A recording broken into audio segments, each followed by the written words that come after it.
अॼु घनश्याम जी खे उनजे 50 वर लगातार ॻाईंदे थिया आहिनि ऐं उनजो सन्मान कयो आहे सीता सिंधु भवन में पहलाजानी परिवार जे तरफ़ां। घनश्याम जी तव्हांखे इहो कीअं पियो लॻे, अॼु कीअं थो महसूसु थिए? सिंधियुनि जी क़दुरशिनासीअ जो तव्हांखे केतिरो क़दुरु आहे?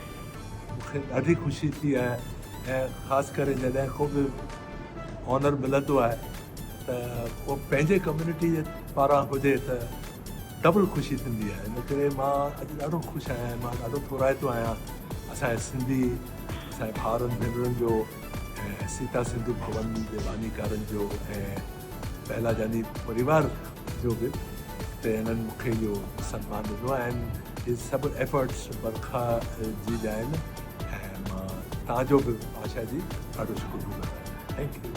असांखे सचमुच फ़ख़ुरु आहे तव्हां ते, तव्हीं अहिड़ो सुठो ॻायो था। सदाई पंहिंजे सिंधी संगीत जी ख़ुशबू सॼे जगत में फैलाईंदा रहियो। ॾाढो सुठो।